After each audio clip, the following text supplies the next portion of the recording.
Hey family, my name is Chris, I am your home gamer dad, and I welcome you to my second part of my 2023 list of things to come. The first episode of this was all about video games that I was excited for that are going to be released in 2023. This list is about the board games that will be coming here and being part of my collection in 2023, and I know that for a fact. How do I know that they're coming to my collection this year? Well, these are ones that I actually backed on Kickstarter that are scheduled to come out in 2023. Most of them I did within this past year of 2022. There are a few that I did in 21 that are nearing the end of their production and should hopefully be shipping, oh gosh, hopefully by springtime or something along that ways. But these are definitely ones that I am looking forward to playing in 2023. Brand new games that not only, like I said, are hitting my table, but will be available to you eventually. For this list, I'm also not including the expansions that I backed through Kickstarter throughout the course of the year. For example, Wonderland's War, Shards of Madness. Am I excited for that? Absolutely. This game is going to be even better with Shards of Madness added in because you have all like the madness pieces flying around and you can do different things with them and it's just going to be so cool. But it's not a standalone game in its own right. Plus, I'm pretty sure we're going to see a bunch of this on my channel in the upcoming year, not only with Shards of Madness coming out, but also because I believe they're making another expansion for it. So you'll see Wonderland's War pop up here and there. My question for you is, what are you excited for in the world of board games in 2023? It could be any game or expansion that you are looking forward to that you know that should be coming out next year. I looked through BGG's list and there are just, God, there's so many board games coming out. I can't keep track of them all. It's all these different publishers and then, you know, designers. It's just hundreds and hundreds of games that are being produced. And that's a great thing about the world of board games. There are so many options and so many things out there that no matter what your interest is, you're going to find something. And I want to know what interests you. What is coming out in 2023 that you are looking forward to, that you know is coming out, that you either have pre-ordered or you are following, you know, detailedly as time goes on, or anything at all that when it comes out will land itself on your shelves. With all that said, of course, our lists are going to be different. There's going to be things on my list that maybe you never heard of, or things on my list that you have absolutely no interest in. That's fine. That's great. I still want to know. I like hearing everyone else's opinion. Plus, it adds more to my own hype value for stuff that I could possibly be interested in the future. So with that in mind, let's go ahead and start the list off with a game that, man, this is one that I backed back in 2021 and it hits the nostalgia bone. It really does. And here is why.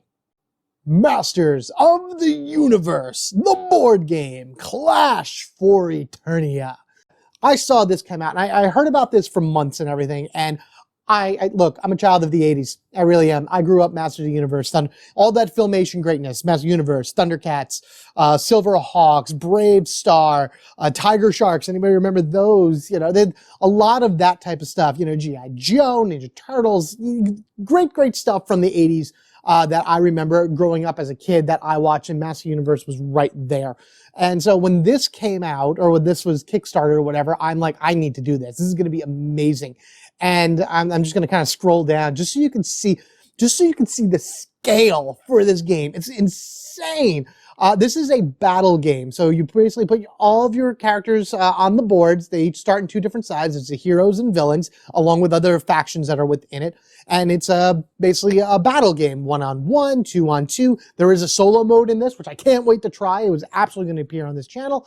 And every character has their own card, along with very special abilities that pop up throughout the course of the game. You can do a one versus many. There's so many different ways to play this game. And then just like, this is the base game right here.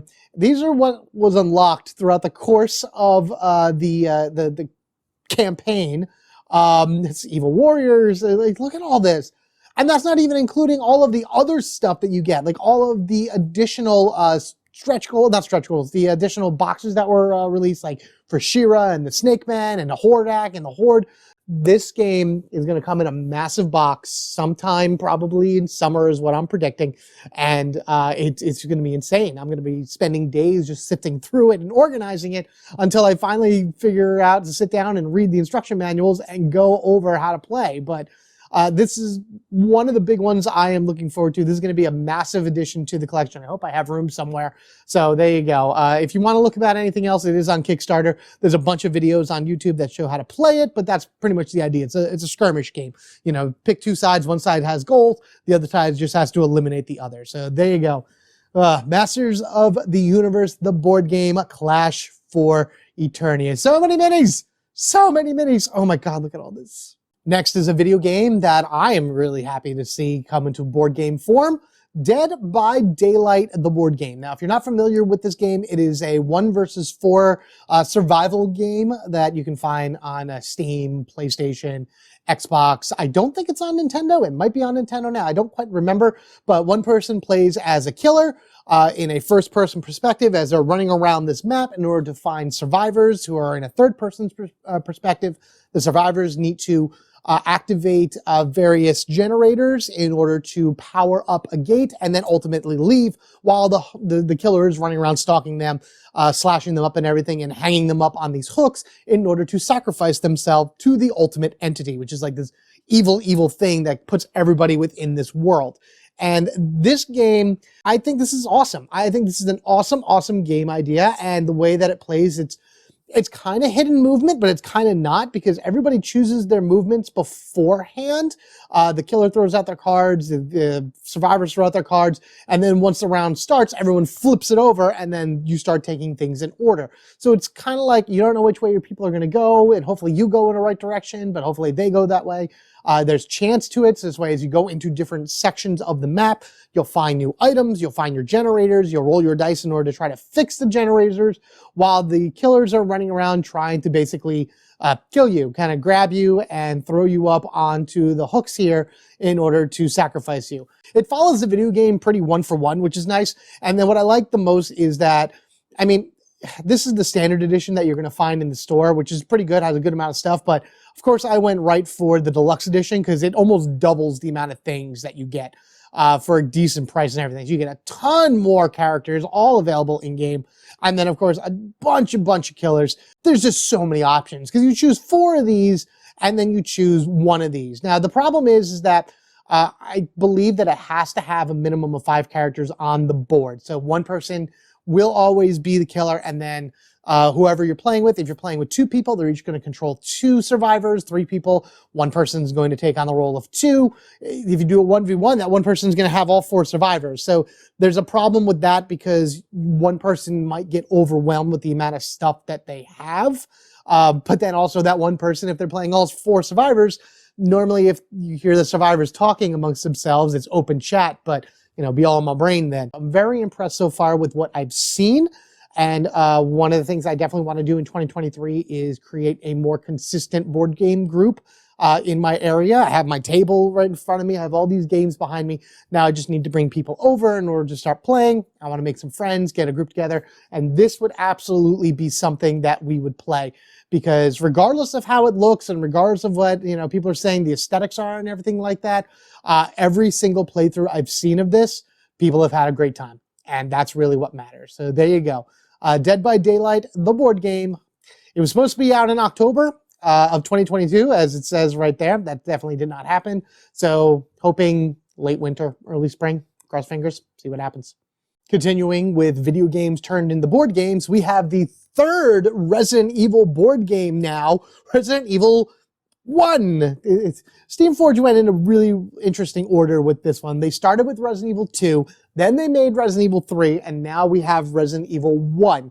And what's funny is like, when you play these board games, that's the order you want to play them in, 2, 3, 1, because you see an evolution of the game itself and the mechanics and how things work based off of that. Like there are things in Resident Evil 3 I wish were in Resident Evil 2. And this is also great because it's based off of the remake, as you can tell just by the graphics on it and everything. And I can't wait. This is going to be so cool. One of the new mechanics that they have here for Resident Evil 1 is an actual exploration mechanic. In Resident Evil 2 and 3, whenever you had a map, you built it on the table and you basically had, you know, metagaming ability to see where things are. In Resident Evil 1, you are now have a small section And then when you open a door, you actually draw from a deck that's kind of pre-made of sorts as well. So you kind of know, but you draw from a deck and see what that room is. You know, what am I walking into? What's in there? You know, what's going to spawn? Things along that ways. And then I also like because you have the ability to send your other team members that are not part of your active game off to do things. And that may end badly for them, or you may get some great items. First time we see Chris, Rebecca, great Barry the Great, and then of course all your enemies in it. They just look so cool. Oh, the hunters are going to be so awesome. They're going to kill me every time. They have Crimson Heads, which is in the remake version of it, which is awesome, awesome, awesome. If you like Resident Evil 2 and 3, you're going to love this game. 100%. You're going to love this game. This wasn't even a question to me about backing it when it first came out. It was also a fun campaign because as it went on, there was a little narrative in each of the updates. And then at the end, we, as in the viewer and everything, would put in our vote on who would survive or who would go in certain areas. And that changed the narrative of the next storyline and what unlocked. Now, eventually everything did unlock. That's for sure. And, you know, they're not going to withhold something because we voted A instead of B. I mean, that Steamforge just didn't do that. And I love that. Thank you guys so much for that. But yeah, you guys were awesome with that. And I look forward to the next, if there is another Resident Evil. You're going to do Resident Evil 4 next or Code Veronica. 4 is having the remake. Veronica is still probably one of the most popular ones out there. So I can see the Resident Evil saga continuing on more and more through board gaming in the future. I can't see them redoing 2 and 3. They are what they are, and that's great. I just hope for something new in the future. So I'm not sure when this was supposed to be delivered. This was another one that I did back in 2021. So spring, maybe, summer. I feel spring and summer are going to be really big. I'm going to be getting tons of packages every day. So there you go. Resident Evil 1, the board game, coming soon. If I'm talking horror, how can I not include Final Girl? I mean, it's on my channel now. I love the first season of Final Girl. And I missed that Kickstarter completely. I really did. Like, it was in front of me. I saw it. I had it saved. I never pulled the trigger on it. But when this one came out for season 2, wave 2, series 2, I'm sorry, series 2 is what they're calling it. And then I get to see all the new killers and the final girls in this one and everything. I'm like, I need this game. I need this game. And you can see like a lot of great influences in series 2. You know, Alien, you got Alien right here. This is The Thing, obviously, creatures coming out of people and like getting all kinds of craziness going. Down here is like a Strangers type deal where these characters have invaded a house. You have 3 killers to deal with instead of just 1. Down, I think, is the storybook. So Big Bad Wolf, that's a classic villain. You know, everyone knows about the Big Bad Wolf, and this is just made even more. I love how it's Red and Gretel. Oh, it's going to be so cool. Oh, the dark fairy tales are some of my favorite things.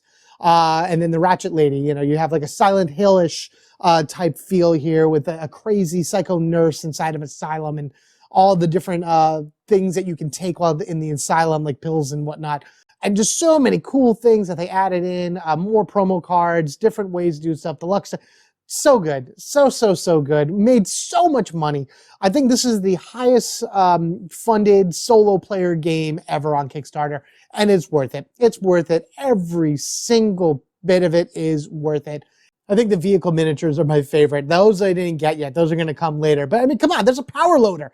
Come on, there's a power loader there. That's so cool. Oh man, I can go on and on for a whole video just talking about how awesome this is, but you should go out there and find it for yourself. Final Girl is fantastic. Go try to find some a cord box and then 1 or 2 of the feature films from series 1, and then series 2 should hopefully be out within a few months. And then as soon as that gets here, you know you're going to see that on this channel. So look forward to that. So there you go. Series 2 of Final Girl coming soon. On this channel, I have a series called Why I Backed, and basically it's an explanation as to why I backed various projects on Kickstarter, GameFound, wherever it is I happen to find them, you know, crowdfunding projects of sorts, and Terraforming Mars, the dice game, was the first one I did in that series. And I am very happy about it and can't wait for it. This should come out, is July of this year, maybe August or so. I really hope so, because that would be great. This is the 3rd in the Terraforming Mars saga. So you have the original, you have Ares Expedition, which is ideally a card game, and then this is the dice game. And it is a much simpler version of Terraforming Mars. So much so that I look forward to bringing it because I like Terraforming Mars Ares Expedition. I only played the base game maybe like once or twice. I do want to get it digitally at some point, but I really like Ares Expedition. And watching this, I'm like, this is really cool because I love dice. Dice are a big thing that I find fascinating when it comes to board games. It's the ultimate in randomization. It's the ultimate in you don't know what's going to happen. You don't know what you're in for. And quite frankly, I think that this is great the way that they did it here, simplifying the rules, making it much more approachable for people that maybe aren't that into Terraforming Mars to begin with. I know in that video I mentioned my wife specifically because we played Ares Expedition. She did not like it very much. She felt that there was too much restriction. She didn't quite grasp it too much. This is easy because the symbols are all right there. They're so easy to follow. You see it, you do the card, you move on. And you also don't have to keep re-rolling dice over and over again. It's a smart system that they put into this. And it's simple enough to grasp and simple enough to get through that anybody, no matter if you've played the Terraforming Mars or are familiar with it or not, will be able to pick it up. And I think it's a great starter game of sorts for the Terraforming Mars saga, or just in general. I'm looking forward to this. I've seen a bunch of playthroughs. Rahdo runs through it, did a great playthrough. So if you're not familiar with how the game plays straight through, I'd recommend watching that. Tantrum did a good one. I did watch all of this actually. Saw the way they played, saw the way Rahdo played. It's a fascinating game. And again, if you are into the Terraforming Mars universe, then I would highly recommend that when this game comes out, summertime-ish or so, you pick it up. Terraforming Mars, the dice game. Next is We're Sinking, a pirate's dilemma. This is one of those games where I just kept seeing influencers pop up and talk about it occasionally throughout like early 2022. Whenever they were at any type of convention or whatever, they went and they happened to always see this game, and it always drew their presence in, mainly because of the ship that this has that literally sinks. You will be pulling apart pieces of this ship and it will be sinking as you go through the game. And ideally what it is your ship is being attacked by something, some big nasty beast. And as a member of this pirate crew, you can fight back by shooting your cannons, you can patch holes that are being flooded with water, or you can start stealing and pocketing yourself with some loot that's floating around or somewhere else. The thing is that if the ship sinks and you have too much loot on you, which is cards in hand, you sink and you lose.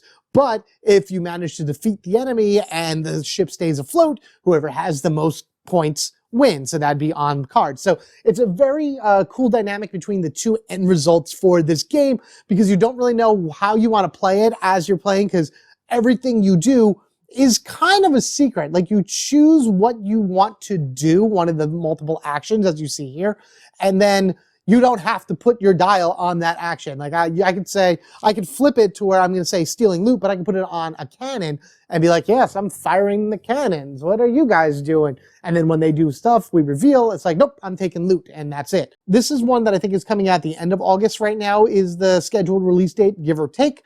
I haven't heard too much about the production of this recently, but I do know that they are trying to figure out a name for the ship. I submitted a few. I think I submitted like Unsinkable 2 or something like that, which is a great name for the ship. And we'll see what actually wins. But as you can see, there's so many cool characters to it. There's already an expansion that they have for this. And I think this project funded well enough for this brand new company that they're going to continue not only doing this, but they have other games that they're putting out as well. So definitely check out We're Sinking, a Pirate's Dilemma, when it comes ashore in August of 2023, maybe, quote unquote. Release dates are always subjected to change. I hope so, though. I hope so. It's going to be good. Last game on this list is Race to the Raft, the sequel to Isle of Cats. Now, what's funny about this one for me, and I think I mentioned this in the Why I Backed video for this one as well, is that I've only just recently become like really big into Isle of Cats. I actually have a lot in these, but like all the boards are here, and I have a lot in here. I got like the Kittens and Monsters expansion, all of the extra boats. Like, there's so many things in this that I got really big into Isle of Cats. And it was pretty odd that as soon as I got Isle of Cats, which I got through a sale on Target and started playing it and loving it, this game became available for Kickstarter and was like, hey, you like the original? Check out the sequel. And I'm like, okay. And let me tell you, Race to the Raft is like not like Isle of Cats game. It is a cooperative game. Not even more of it is a cooperative game where you are rescuing the little kitties and trying to get them off the island before it is engulfed by flames. It is so cool because the main big thing about the game is that you get these little cards. Where are they? These cards right here. And they have different patterns on them, different color arrangements and things like that. And you have to place them on the board in certain areas in order for the cats to move along their color, or for the Oshank's purpose, they move along this white line here. I love the way that this game was thought out and how it all kind of fits together and continues to tell the narrative story of Isle of Cats. The first group came to rescue the cats, and then Darkhand, or whatever it was, that piratey guy came to the island, destroyed it, pillaged it, lit it ablaze, and now these people are coming back and they're like, oh no, we have to rescue the rest of the cats. Instead of doing it for ourselves, let's work together and do it. And to me, that's what this tells me. It's a full story about how all of these unique cats are taken from the island and brought to safety in another world. I'm seeing September of 2023. So I think that's plausible. That's pretty far away. And you know, the majority of this stuff are all, I mean, there are little meeples that you need in order to move your cats and everything, but it's a lot of cards and everything. So I could see that being right on schedule in terms of like being able to come out in time. So definitely in September, check that out. Once I get it, I'll be showing you guys. I maybe even do some Isle of Cats stuff beforehand. So see how we do about rescuing the kitties by the end of the year. That would be Race to the Raft later this year, early fall, end of summer, give or take. And there you have it. That is my list of games that will be showing up on my doorstep throughout the course of 2023. And of course, there's going to be more games that come into my collection as time goes on. A lot of different things, as I said, are going to be releasing through the year. A lot of things have already caught my interest that I've been looking into in the hopes to find them and get them on the shelves and on the table. Which also means I would have more things to record and bring to you throughout 2023. So if you haven't done it already, be sure to subscribe to the Home Gamer Dad, so this way you can join my growing gaming family, which oddly enough is also quite literal because my wife and I are expecting our third child in June. So it's going to be an exciting year all around. That's for sure. Thank you all so much for watching. I hope you all have a very happy and safe new year with lots and lots of gaming ahead of you. Remember to always take care of yourselves and each other. We are family forever, gaming together. As a dad would say, I will see you next year. Later, guys.